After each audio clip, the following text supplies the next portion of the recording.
మహామహిమాన్విత, హృదయంలో కరుణను ధరించి న్యాయం చేయండి.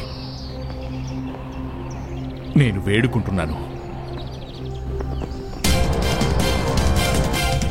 ధనుర్విద్య కేవలం క్షత్రియులకు మాత్రమే.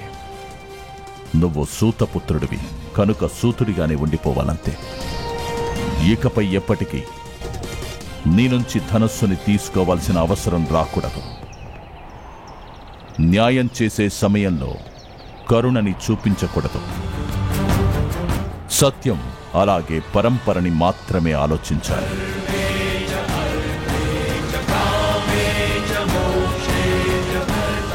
మరి సత్యం ఏంటంటే, ఎవరి అపరాధానికైనా వాళ్ల స్నాతకం జరగడానికి ముందు ఎలాంటి సంబంధం లేదు. న్యాయం తర్వాత కూడా చెయ్యొచ్చు కదా. దుశ్శాసన, నువ్వు నీ స్థానానికి తిరిగి వెళ్ళు.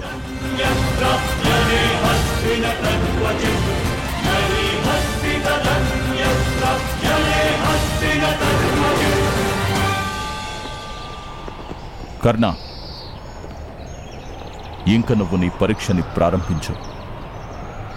3 ఏళ్ల నుంచి రథాన్ని నడిపే శిక్షణ పొందుతున్నా. రథం నడపగలవా?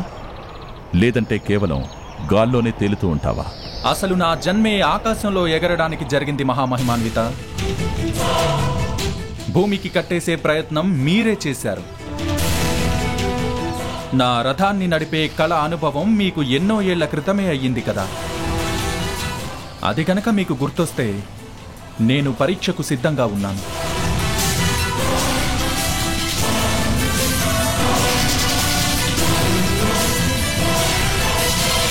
నాయనా కర్ణ, నీ రథాన్ని తీసుకురా.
ఉగ్రవాక మహాశయ, మీకందరికీ ఇంత పెద్ద గాయాలు ఎలా అయ్యాయి?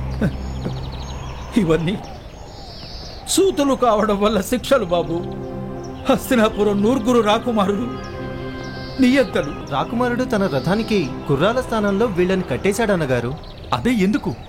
ఇవాళ తెల్లవారుజామున గుర్రాలకి నీళ్లు తాగించడానికి నది దగ్గరికి వెళ్ళాం. అప్పుడు అక్కడికి అకస్మాత్తుగా సింహాల దండు వచ్చింది. ప్రాణాలను కాపాడుకోవడం కోసం మేం గుర్రాల్ని విడిచిపెట్టేశాం. అలాగైతే గుర్రాలు పారిపోతాయని అప్పుడు మేమంతా కూడా చెట్ల మీదకి ఎక్కేశాం. తర్వాత ఈ విషయాన్ని రాకుమారులకు చెప్పాం నాయన. వాళ్ళ కాళ్ళు పట్టుకుని బతిమాలేం. కొత్త గుర్రాలను తీసుకురావడానికి మాకు సమయం కావాలని. వాళ్ళకి కోపం వచ్చేసింది. వాళ్ళు మమ్మల్ని స్వయంగా రథం లాగమని ఆదేశించారు.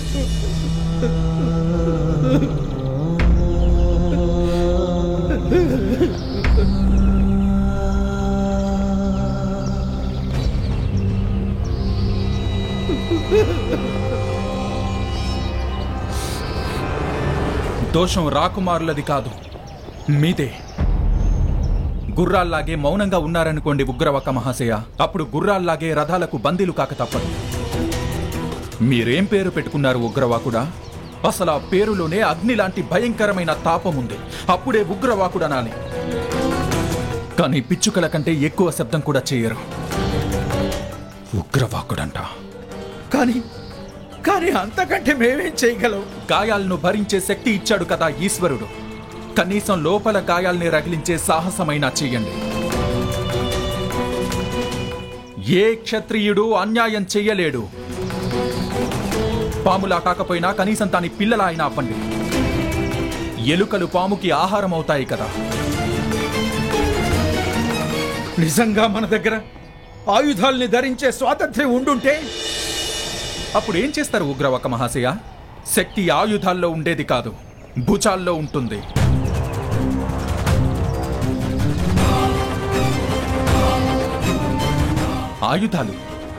ఆయుధాల అవసరం ఎప్పుడంటే యుద్ధం గెలవడానికే. గౌరవం పొందడానికైతే సాహసమే సరిపోతుంది. చూడాలనుకుంటే వచ్చి చూడండి.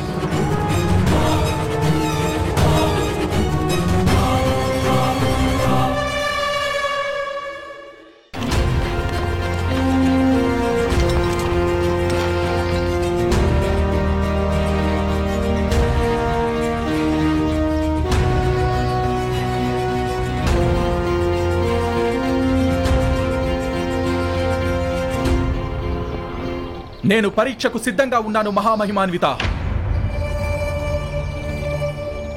పరీక్షని ప్రారంభించండి గురుదేవా. సజ్జనులారా,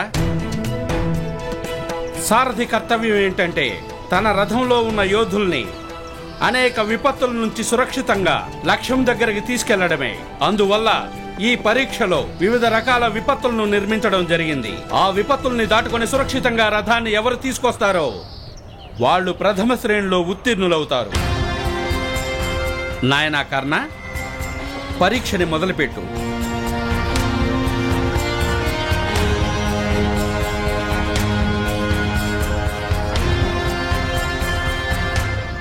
మహామహిమాన్విత, గురుదేవులు చెప్పారు కదా, సారథి కర్తవ్యం ఏంటంటే రథంలో ఉన్న యోధులను సురక్షితంగా యుద్ధంలోకి తీసుకెళ్లడమే, ఇంకా అతనిని రక్షించడమే.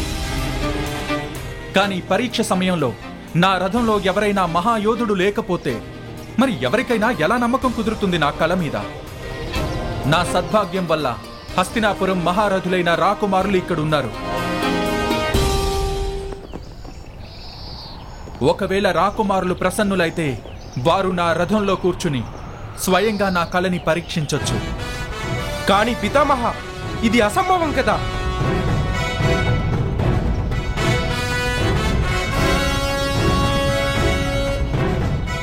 మన రాకుమారులకు ఆ ధైర్యం లేకపోతే నేను ఒంటరిగానే రథాన్ని నడిపే పరీక్షనిస్తాను.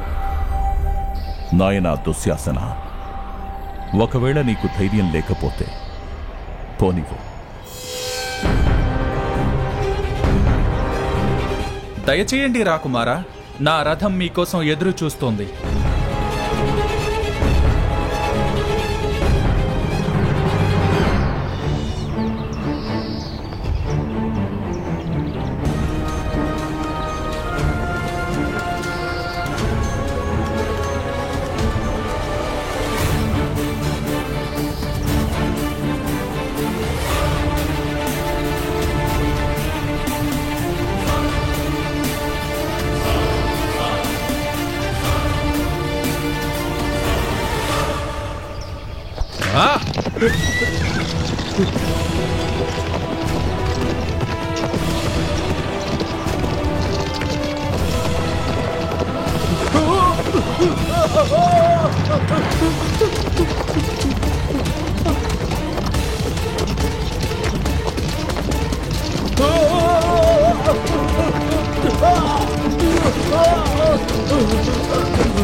అయ్యో అయ్యో అయ్యయ్యో, పడిపోయారా మహారథి?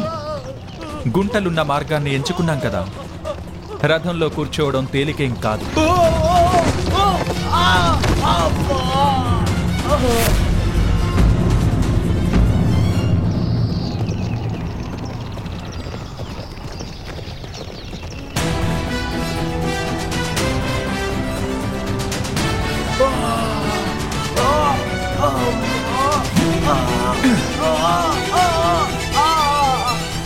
ఇవాళ నేను మీ సారథిని రాకుమారా. మిమ్మల్ని రథంలోకి ఎక్కించడం నా కర్తవ్యం.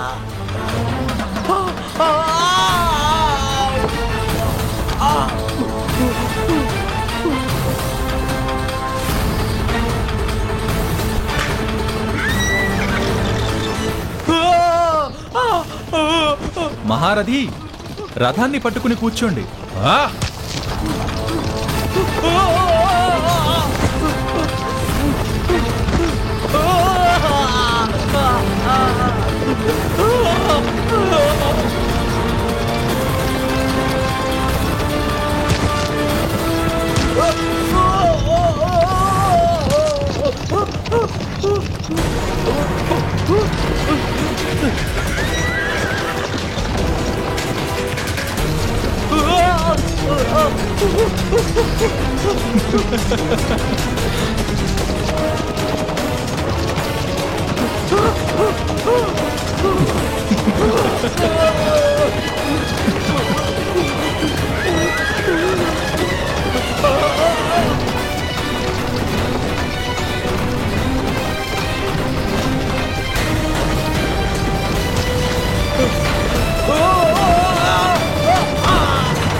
అయ్యో, రాకుమారా, మీకేం దెబ్బలు తగలలేదు కదా?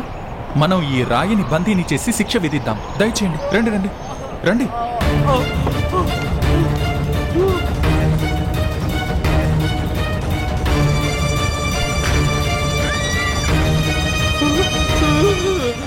రాకుమారా, సరిగ్గా నించోవడానికి ప్రయత్నించండి, లేదంటే మీ కారణంగా నేను పరాజయం పాలు కావచ్చు కదా.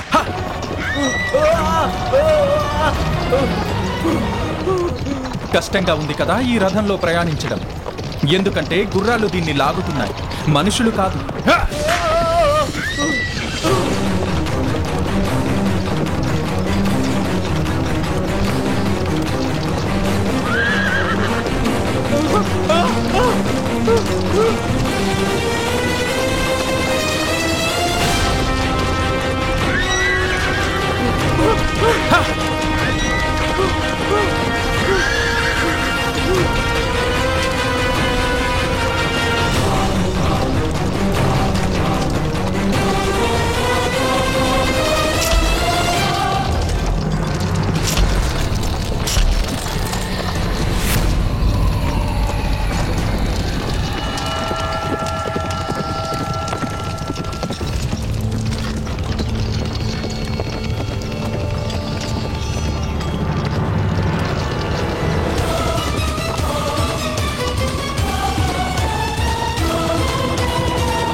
ముఖం కడుక్కోవడానికి నీళ్లు తెప్పించమంటారా రాకుమారా?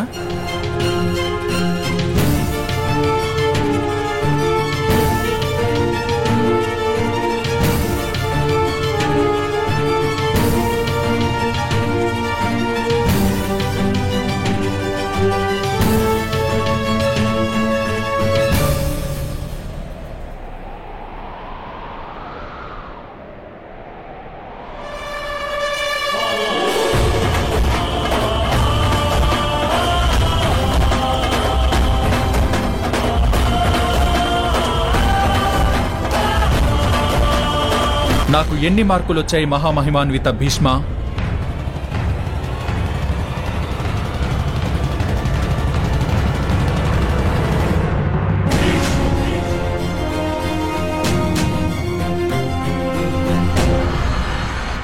క్షత్రియ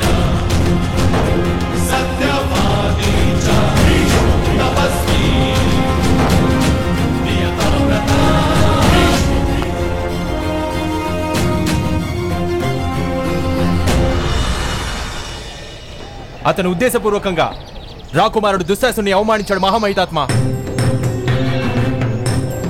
బలం, బలహీనత రెండింటినీ ప్రకటించడానికి ప్రణాళికలు అవసరం లేదు కుమారా. దాచిపెట్టుకోవడానికి ప్రణాళికలు వేసుకోవాల్సి వస్తుంది.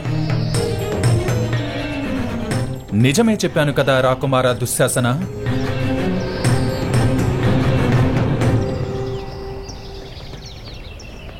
పితామహ, ఈ పొగరుమోతు సూతుడికి శిక్ష విధించండి.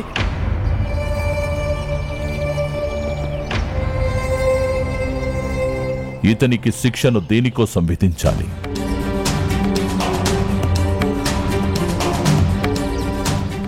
ఏ పరంపరకు ద్రోహం, ఏ నియమాలను ఉల్లంఘించాడు ఇతను? ఇతను వాయు విమానాన్ని నిర్మించాడు పితామహ. ఆకాశంలో ఎగిరే సాహసం చేశాడు అతను. ఆకాశయానం విషయంలో ఎలాంటి పరంపర నిశ్చయం కాదు. మరి ఏ విషయానికైతే ఎలాంటి పరంపర లేదో, ఎలాంటి నియమాలు లేవో దాని మీద అందరికీ అధికారం ఉంటుంది. వత్స కర్ణ, నేను నీ వాయుయానానికి ప్రసన్నుడనయ్యాను.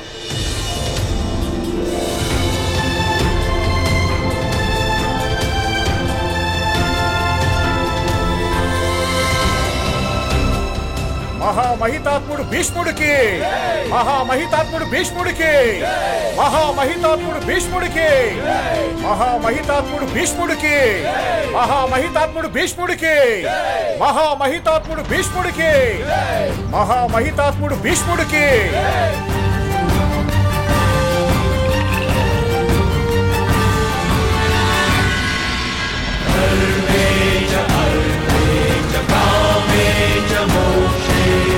ఓ సారథి కర్తవ్యం ఏంటంటే తన మహారథిని సురక్షితంగా ఉంచాలి. మార్గం కఠినంగా ఉండొచ్చు, కానీ ప్రయాణాన్ని సరళం చేయగలిగిన వాడే సారథి అవుతాడు. నీ శిక్షణ మరియు దీక్ష వ్యర్థమైపోయాయి రాధేయ.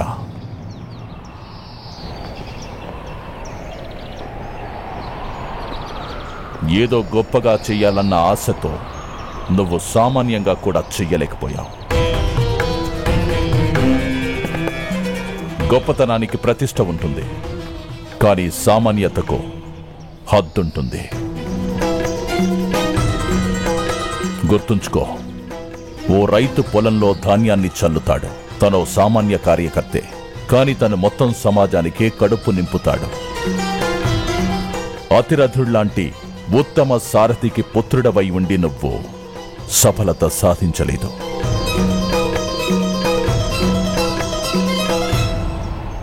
నేను చాలా బాధతో ఇది చెబుతున్నాను రాధయ్య. ఇప్పుడు నేను నీ స్నాతకాన్ని ప్రకటించలేను.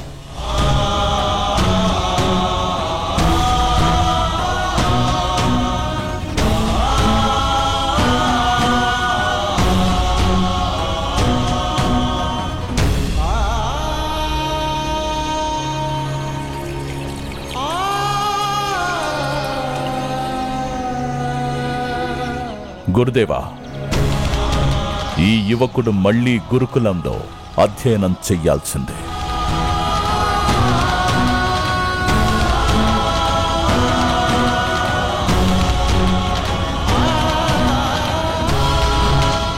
అసలది విద్యే కాదు. మొదటిసారి నేర్చుకున్నప్పుడు రాకపోతే ఇంకా తనసలు విద్యార్థే కాదు. మొదటిసారి నేర్చుకోవడంతోనే విద్యని పట్టుకోలేనివాడు. అయితే నువ్వు మళ్లీ పరీక్ష ఇవ్వాల్సిందే కర్ణ. ఇవాల్టి నుంచి ఓ మాసం తర్వాత వసంత పంచమి రోజున ఓ సమారోహం ఏర్పాటు చేయబడుతుంది. అక్కడ మొత్తం అందరి ముందు ఓ మహారథిని రథంలో కూర్చుంటాడు. ఒకవేళ నువ్వు తనని సురక్షితంగా తీసుకొస్తే అప్పుడు నిన్ను సఫలుడిగా ప్రకటిస్తా.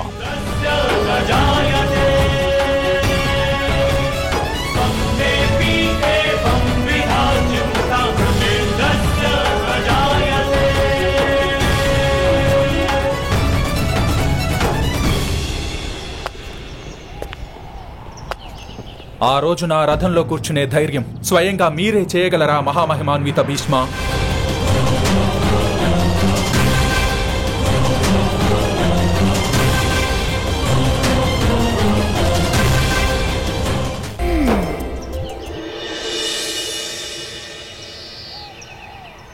స్వాగతం అసఫల సారథి.